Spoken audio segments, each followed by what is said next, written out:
não tem essa distinção, né? Qualquer Pois tipo de é. pessoa, né? O estuprador é um doente, o cara estuprou uma velhinha, no caso. Né? Isso, a própria mãe, tem todo tipo de situação, infelizmente. Quando ele coloca assim que a minoria versus a maioria, e somos a maioria e a minoria tem que se subjugar, vamos dizer assim, não sei se é essa palavra correta, a Se submeter. se submeter à vontade da maioria.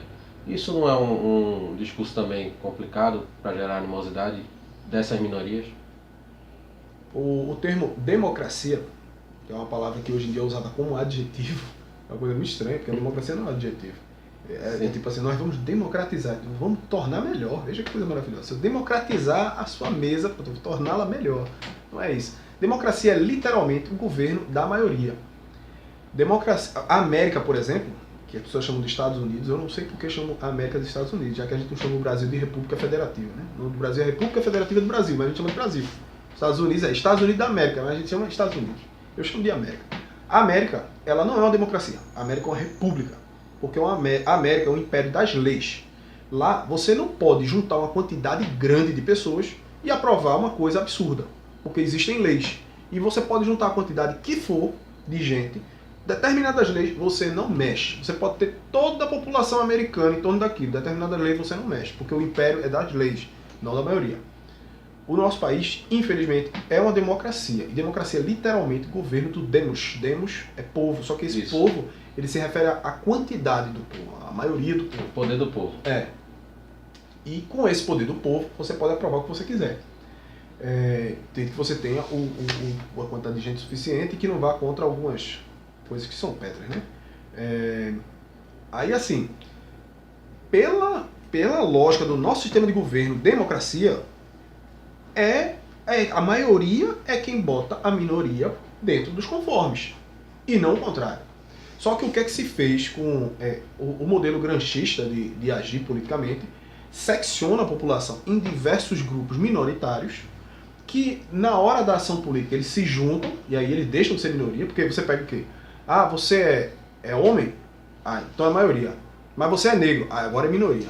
Ah, mas eu sou policial. Agora virou maioria. Dependendo do contexto, dá pra gente te puxar de um lado pro outro. Né? Isso muda muito. Mas quando você secciona o povo, você coloca-os em caixinhas. Assim, tem o grupo negro, tem o grupo LGBT, tem o grupo mulher, tem o grupo nordestino. E todas essas minorias separadas, cada um deles separado, é uma minoria, mas todos eles juntos são uma maioria. E dessa forma, o pessoal da esquerda conseguiu aprovar inúmeras pautas que fazem com que a maioria da população fique subjugada a grupos minoritários, como esses que eu citei. Aí isso acaba piorando aquela separação que eu falei no começo, né? Que fica o povo de um lado, um abismo, e do outro lado a classe política. Quando o pessoal começa a usar isso, dividir para conquistar a população, aí é que você amplia ainda mais esse abismo. Porque você faz com que não só o povo esteja distante da classe política, mas o povo esteja distante de si próprio, porque entre eles estão divididos.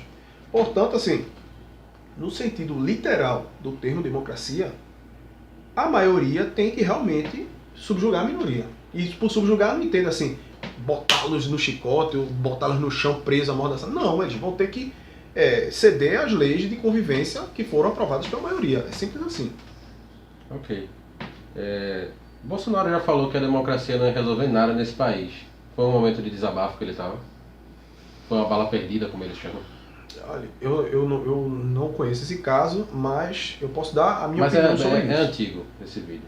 Eu pelo menos não conheço a democracia, ele falando isso. Mas eu posso dar minha opinião sobre isso, falando enquanto Maxwell. O que é que eu acho sobre a democracia? Eu já, de certa forma, já deixei meio claro nessa última explicação, né? Que quando eu fui falar de democracia, eu disse, infelizmente aqui no Brasil nós temos democracia. Eu preferia que nós tivéssemos uma república ou, se Deus quiser, uma monarquia. Porque eu prefiro o império das leis e não o império dos ânimos da população. Porque é possível, com o aparato certo, com a ação certa de conduzir o povo, é possível você deslocar o ânimo da população. Existem vários métodos como esse. A monarquia era melhor. Porque sabe quando você faz uma empresa? O Nassim Taleb, o Nassim Nicholas Taleb, não sei se você já ouviu falar desse filósofo, é um filósofo vivo. Ele é naturalizado americano. Pode repetir? Nassim Nicholas Taleb. Ele escreveu uma trilogia chamada Trilogia do Caos, não, é alguma coisa assim. São 3 livros, né? É A Lógica do Cisne Negro, Antifrágil e o primeiro foi o único que eu não li, eu esqueci como é que é o nome do primeiro, mas pode procurar A Lógica do Cisne Negro, que é um livro muito bom, e o Antifrágil é melhor ainda.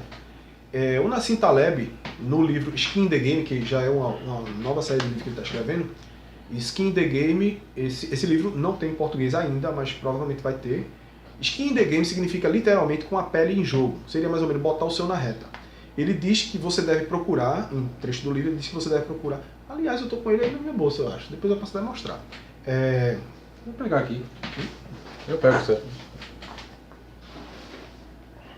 Skin in the Game, eu trouxe ele aqui, ó. Este livro aqui, ó, Skin in the Game. Esse livro aqui, ele fala sobre assimetrias que tem. Mais. Olha, fica à vontade. Ele fala sobre as assimetrias que a gente tem na vida, que a gente encontra por aí, e um dos métodos que ele disse, ele sugere no livro, ele está falando sobre ele mesmo nessa hora, né? Para ele encontrar boas empresas, ele faz assim, se eu quero uma boa empresa, eu procuro uma empresa que tem o nome da família, do dono, ou o nome do dono ou o nome da família dele. Por quê? Porque como é o nome da família dele, se a empresa atende mal, é como se a família dele atendesse mal. Ou seja, o da família dele está na reta. Ele tem o skin in the game. Eles colocaram deles na reta, então ele tem responsabilidade com aquilo. Porque se é meu, eu cuido. Porque a consequência vai cair em mim. E a família real, a história da família real, dos Orleans e Bragança, ela se confunde, porque na verdade ela é a história do Brasil. A história deles, a história dessa família é a história do Brasil. E é justamente por causa disso que eles vão ter um certo cuidado, que não é um cuidado de alguém que é um funcionário público, que entra numa empresa que tem aqueles bens ali, mas esses bens são da empresa, não são meus, tá? Eu tô aqui só de passagem.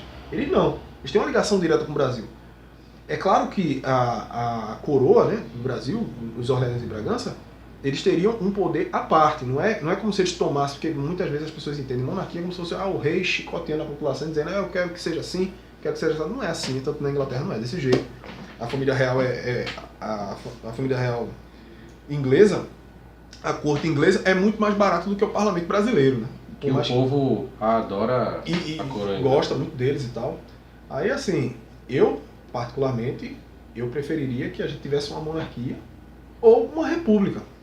Mas como a gente tem uma democracia, essas são as regras do jogo, a gente vai obedecer, é claro, ninguém aqui está sugerindo que a gente deve quebrar a democracia. Mas eu concordo com a ideia de que democracia não vai ajudar tanto assim, é mais um paliativo, né? Desculpa, né? Através do voto, você não vai mudar nada nesse país. Tá? Nada, absolutamente nada. Você só vai mudar, infelizmente, um dia nós partimos para uma guerra civil. E fazendo um trabalho que o regime está não fez. Matamos 30 mil. Começamos com o FHC. Não deixar para fora, não. Matando. Se vai morrer alguns inocentes, tudo bem. Enquanto é guerra, morre inocente. Mas é muito feliz se morrer, mas desde que vá 30 mil, outros comigo, né? Não eu, mas nós outros muito felizes. Fora isso, vou ficando não vamos chegar a lugar nenhum. O que ele disse foi, através do voto a gente não vai mudar nada, né? Porque o voto e democracia não são sinônimos, não. O voto é a expressão de vontade individual. Como eu já expliquei aqui. A democracia é todo um processo, né, de participação popular. A gente falou sobre isso outro dia aqui no canal. Pronto.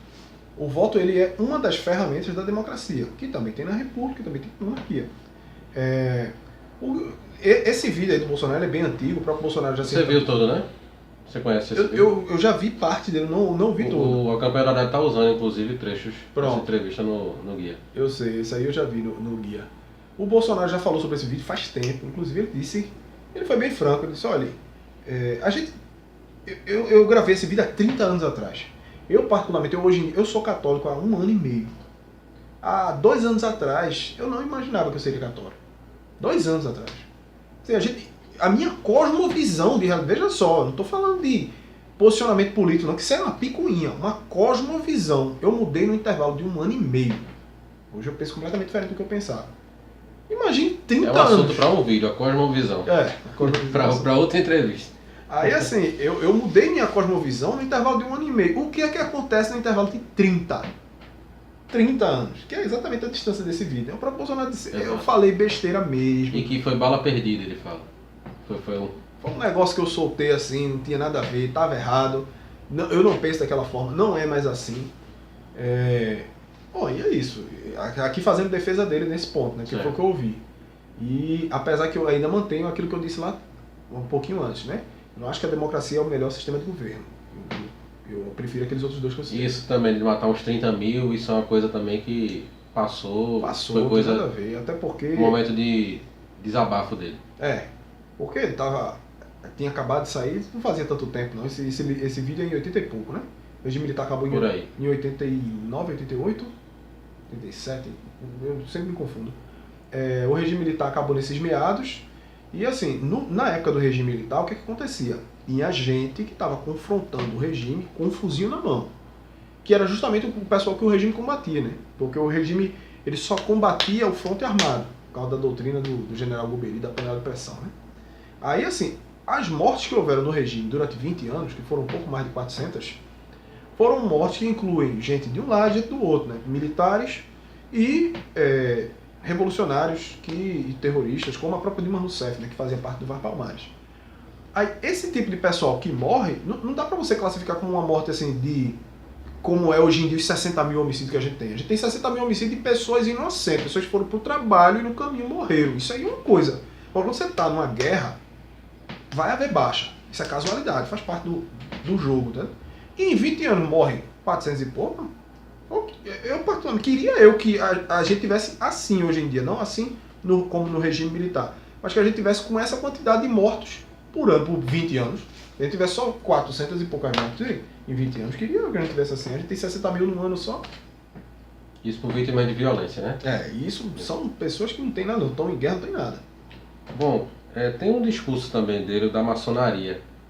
Porque quando falam que Bolsonaro é racista, usam muito aquele vídeo do CQC, que aquilo ali foi uma montagem que Bolsonaro provou, né? Acho que foi até a justiça, né? Que ele provou que aquilo ali era uma fake news, né, também.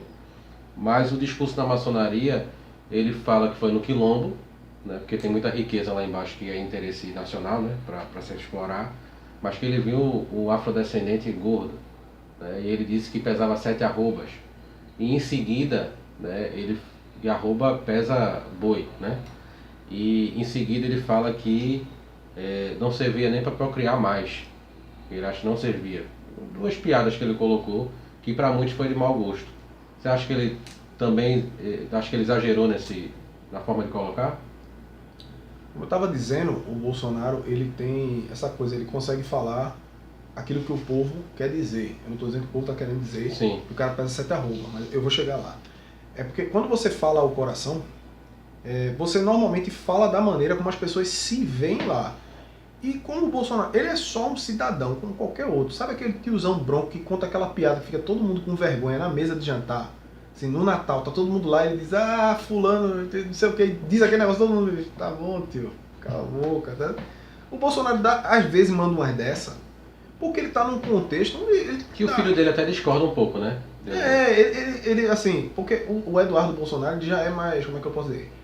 Ele é meio... Polido? É polido, tá? Ele não é bronco feito Bolsonaro, porque o Bolsonaro é um cara que, é um militar, ele hoje já deveria ser um general se tivesse continuado nas Forças Armadas, é um senhor já de 60 e poucos anos de idade, tá? Ele não é um homem dessa época, tá? Não é uma pessoa dessa época, diferente do Eduardo Bolsonaro, por exemplo. Aí assim, ele fala de uma maneira que às vezes os ouvidos sensíveis... Eles chamam também de milico. Milico, muita gente se refere a militar das Forças Armadas como milico. Porque hoje em dia tem essa coisa do politicamente correto, você não pode dizer nada. Qualquer coisa que você diz, ai meu Deus, você machucou os meus ouvidos, você no meu coração. Tanto que até a sigla, que eu chamava até um dia desse de GLS. A pessoa, não é GLS, é LGBT. Uma quantidade de letras. Porque você tem que dar um nome específico para cada grupo, bem específico, porque senão você vai ofender o cara. Meu Deus do céu. Olha, quando eu dizia, por exemplo, GLS, eu juro, eu não estou querendo ofender ninguém. Eu não estou dizendo que você vale menos porque você faz sexo com o aparelho X ou com o aparelho Y. Essa era a primeira sigla anteriormente. Né? Só que isso 30 anos atrás era GLS. Mais ou menos 30 anos, foi tanto assim não. 20, né? Sei 15, lá. enfim. Eu usava até um dia desse. Eu dizia GLS. Só que aí o pessoal, não é mais GLS. Aí veio, quando eu começo a pegar o hábito, eu passei a usar o LGBT. A pessoa falou, não, agora não é LGBT, é LGBT, e tem um negócio aí também, hoje em dia é diferente, não é? LGBT mais não. Assim, eu já estou atrasado nesse negócio.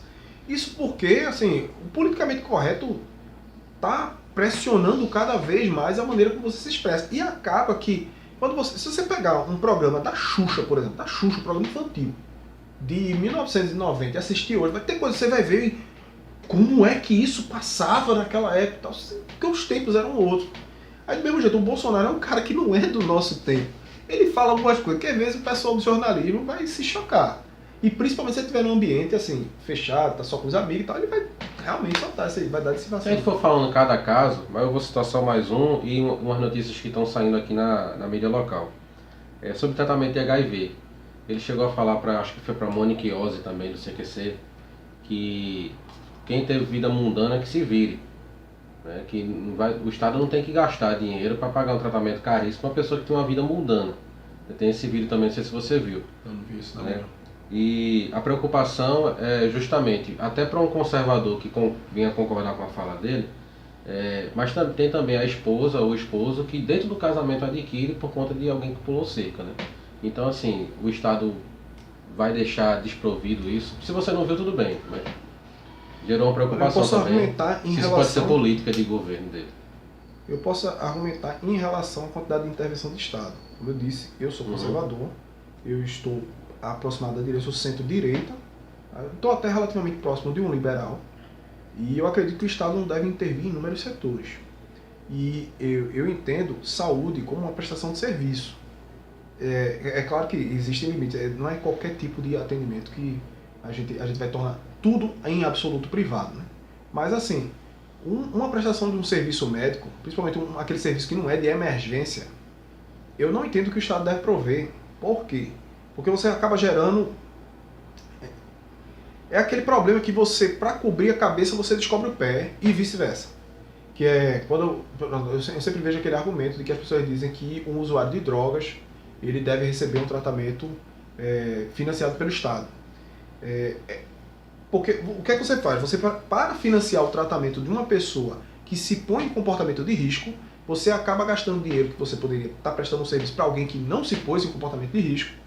E é esse contrabalanço que eu falei. Você cobra a cabeça para descobrir o pé e vice-versa.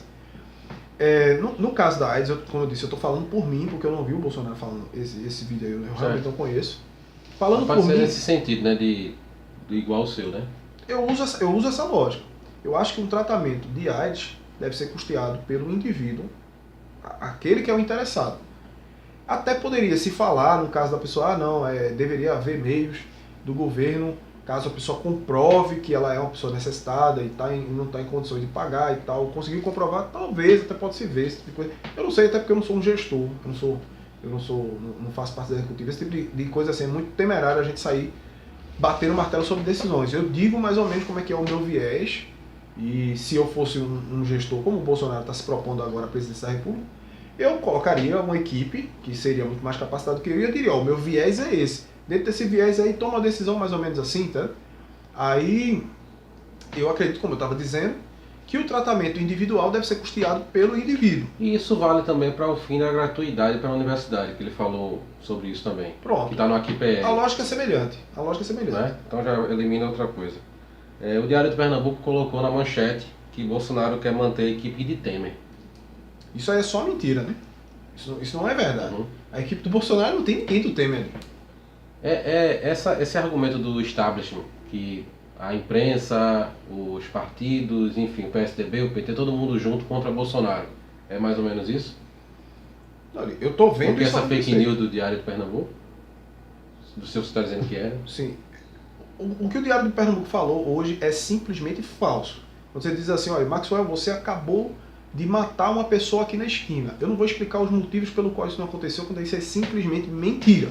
Eu não matei ninguém aqui na esquina.